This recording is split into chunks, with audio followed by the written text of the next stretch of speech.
this super rich actually didn't solve the problem, but they became major philanthropists, and therefore we have the Rockefeller Foundation and the Ford Foundation and the Carnegie Foundation and so on, and now we have the Gates Foundation and so on. It isn't, and that's why I don't want to, the problem is not just the super rich, it's the rest of us.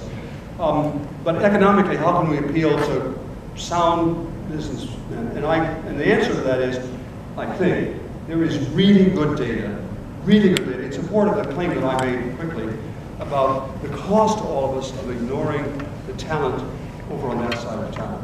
I want to give you one anecdote. I spent a lot of time, really most of the time actually, hanging out with people in local communities across America.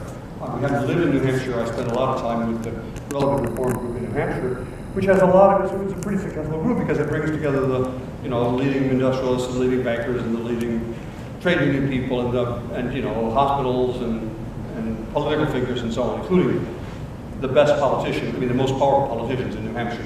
And New Hampshire, you need to know, is an incredibly conservative state in fiscal terms, so we have no income tax and no sales tax, and nobody can get elected unless they submit what's called the pledge. I pledge never, ever to talk about either income tax or sales tax, and that means our public services are poorly funded.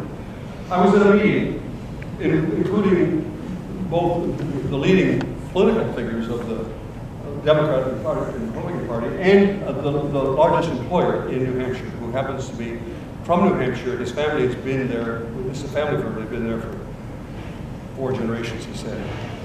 And he said, my family's been here for a long time, we feel identified with this place, and we don't like paying taxes any more than everybody else. But I'm saying to you politicians, if you don't stop with this nonsense about the pledge and failure to invest in early childhood education, I'm moving my plant because I look forward.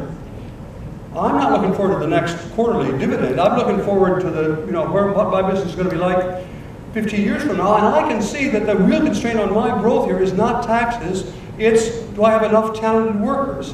And he knows the data as well as I do that New Hampshire and anybody else that has this problem is throwing away such a high proportion of people that is just nuts. And he can do the math. He said it would be way better for my business if you taxed me and my executives more and plowed that money into my workforce. And I can't do that alone, he said. I can't myself afford to pay for the whole, universal pre-K for everybody in New Hampshire. But you can, because you are public officials. And I wish I could bottle that guy and bring him to every time I talk. Because he's a Republican to begin with, and he's not a, faint-hearted, airy-headed liberal. He's looking at his bottom line. Is that responsive to your question?